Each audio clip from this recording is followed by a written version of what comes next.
அனைவருக்கும் வணக்கம். நான் உங்கள் சாந்தி பேசுறேங்க. இன்றைய பதிவுல நாம என்ன பார்க்க போறோம் அப்படின்னு பார்த்தீங்கன்னா, நாளைய தினம் செவ்வாய்க்கிழமையோடு சஷ்டி வருகிறது. முருகனை நினைத்து இந்த மந்திரத்தை 6 முறை சொன்னாலே போதும் அப்படின்னு சொல்லியிருக்கேன் இல்லைங்களா?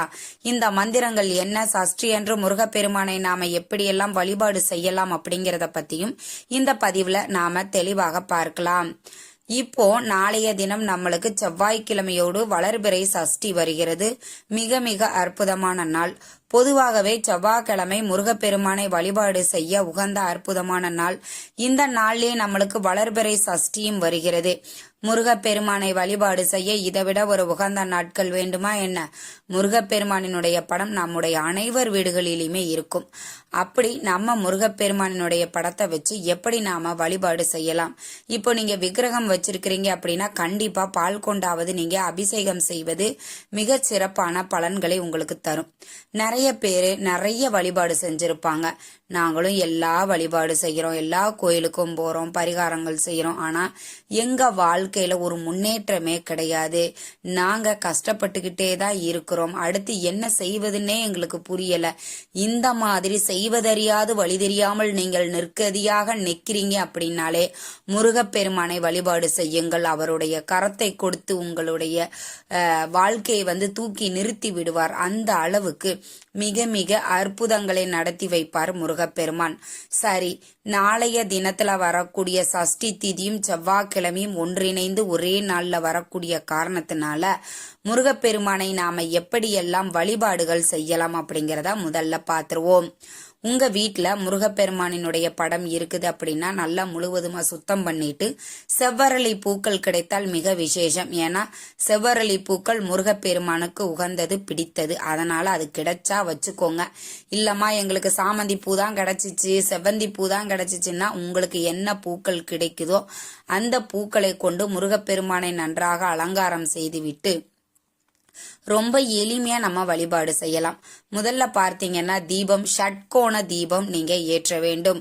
இந்த வெற்றிலை தீபத்திற்கு முன்னதாகவே இந்த ஷட்கோண தீபத்தை தான் நம்ம முன்னோர்கள் ஏத்தி முருகப்பெருமானை வழிபாடு செஞ்சாங்க.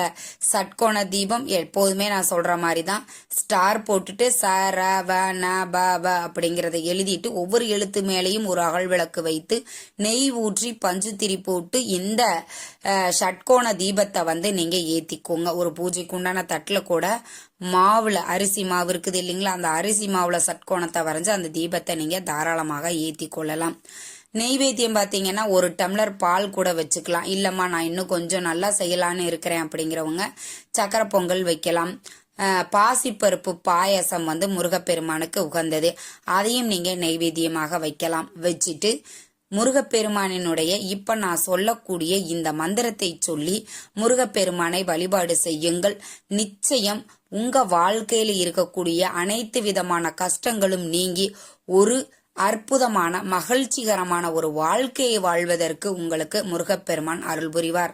மந்திரம் என்ன அப்படிங்கிறத நான் உங்களுக்கு கீழே டிஸ்கிரிப்ஷன்லயும் கொடுக்கறேன். இப்போ உங்களுக்கு நான் சொல்லவும் செய்றேன். ஓம் நமோ குமாராய நம, ஓம் நமோ குமாராய நம, ஓம் நமோ குமாராய நம அப்படிங்கிற இந்த மந்திரத்தை 6 முறை ஆறுமுகப் பெருமானுக்கு 6 முறை இந்த மந்திரத்தை சொல்லி தீபதூப ஆராதனை எல்லாம் காட்டிட்டு உங்களுடைய வழிபாட்டை நீங்க நிறைவு செய்து கொள்ளலாம். இந்த வழிபாட்டை நீங்க எப்ப செய்யணும் அப்படின்னா மாலை நேரங்கள்ல செய்வது மிக மிக அற்புதமான பலன்களை உங்களுக்கு கொடுக்கும். அதே மாதிரி குழந்தை பாக்கியத்துக்காக நீங்க விரதம் இருந்து முருகப்பெருமானை சஷ்டி அன்று வழிபாடு செய்யறீங்க அப்படின்னா காலையிலேயே முருகப்பெருமானுடைய படத்திற்கு முன்னாடி ஒரு நெய் தீபத்தை ஏத்திட்டு உங்களுடைய வேண்டுதலை சங்கல்பமா எடுத்துக்கிட்டு உபவாசத்தை தொடங்கிவிட வேண்டும். அப்படி ஆரம்பிச்ச பிறகு மாலை நேரங்கள்ல முருகப்பெருமானின் இந்த வழிபாட்டை நிறைவு செய்த பிறகு நீங்க நிலா வந்ததுக்கு அப்புறமாக உணவை எடுத்துக்கொள்ளலாம். இந்த மாதிரி ஒவ்வொரு சஷ்டி அன்றும் முருகப்பெருமானை நீங்க வழிபாடு செய்யுங்கள்.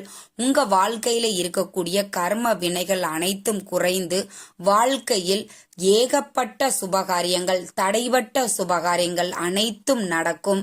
உங்க வாழ்க்கை ஒரு மகிழ்ச்சிகரமாக இருக்கும். பணவரவு அதிகரிக்கும்.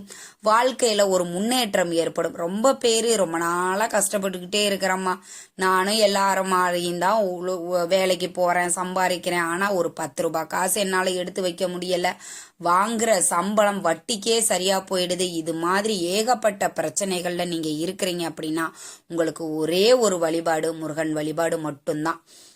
பொதுவாக முருகனை செவ்வாய்க்கிழமை, வியாழக்கிழமை, ஞாயிற்றுக்கிழமைகள்ல முருகப்பெருமானை வழிபாடு செய்யலாம். முடிஞ்சா நீங்க வெள்ளிக்கிழமை அன்று கூட முருகப்பெருமானை நீங்க தாராளமாக வழிபாடுகள் செய்யலாம். அதே மாதிரி சஷ்டி திதி, கிருத்திகை நட்சத்திரங்கள்ல, விசாக நட்சத்திரங்கள்ல முருகப்பெருமானை விரதம் இருந்து வழிபாடு செய்யலாம். இது எல்லாமே பார்த்தீங்கன்னா முருகப்பெருமானை வழிபாடு செய்ய உகந்த திதிகள், நட்சத்திரங்கள், கிழமைகள். இது மாதிரி முருகப்பெருமானுக்கு உகந்த கிழமைகளில் நாம அவரை விரதம் இருந்து முறைப்படி வழிபாடு செஞ்சோம் அப்படின்னா நம்ம வாழ்க்கையில பல கோடி புண்ணியங்கள் ஏற்படும். குழந்தை இல்லாதவர்களுக்கு குழந்தை பாக்கியம் கிடைக்கும். தல விதியவே மாற்றக்கூடிய ஒரு வழிபாடு அப்படின்னா முருகன் வழிபாடு தான். பல கோடி புண்ணியத்தை கிடைக்கக்கூடிய அற்புதமான ஒரு மந்திரத்தை தான் இந்த பதிவுல நம்ம பார்த்திருக்கோம். இந்த மந்திரம் அப்படிங்கிறது ரொம்பவே சக்தி வாய்ந்தது. இந்த மந்திரத்தை சொல்லி நாம முருகப்பெருமானை வழிபாடு செய்யும் பொழுது நம்முடைய கஷ்டங்கள், துன்பங்கள், துயரங்கள் அனைத்தும் நிவர்த்தியாகும் அப்படிங்கிறது ஐதீகம். முருகப்பெருமானை இப்படி ஒவ்வொரு சஷ்டி அன்றுமே நீங்க வழிபாடு செய்யுங்க. நிச்சயம் உங்களுடைய கஷ்டங்கள் அனைத்தையுமே முருகப்பெருமான் வந்து தீர்த்து வைப்பார்.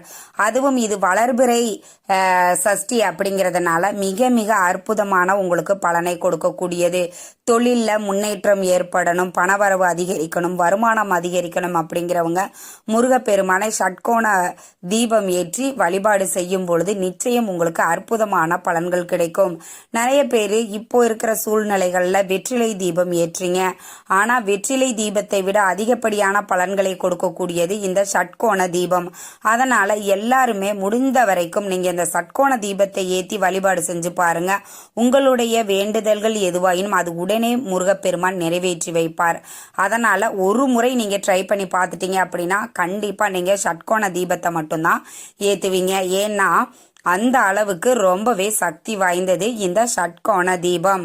அதே மாதிரி சக்தி வாய்ந்த இந்த மந்திரம், இதை ஒரு முறை நீங்க சொன்னீங்க அப்படின்னா 100 கோடி மந்திரத்திற்கு சமமான இந்த மந்திரத்தை தாராளமாக நாளைய தினம் வந்து பார்த்தீங்கன்னா உங்களால 6 முறை சொல்ல முடியும் அப்படின்னா 6 முறை சொல்லுங்க. இல்ல 108 முறை, 27 முறை அப்படிங்கிறது உங்களுடைய விருப்பம். நேரத்தையும் வசதியையும் பொறுத்து நீங்க தேர்வு செய்து கொள்ளுங்கள். இந்த தகவல் உங்களுக்கு ரொம்பவுமே பயனுள்ளதாக இருந்திருக்கும்னு நினைக்கிறேன். வீடியோ பிடிச்சிருந்தா லைக் பண்ணுங்க, ஷேர் பண்ணுங்க, கமெண்ட் பண்ணுங்க. இந்த பதிவை உங்களுடைய உற்றார் உறவினர்கள் நண்பர்களுக்கும் ஷேர் பண்ணுங்க. அவங்களும் பார்த்து பயன்பெறட்டும். நன்றி, வணக்கம்.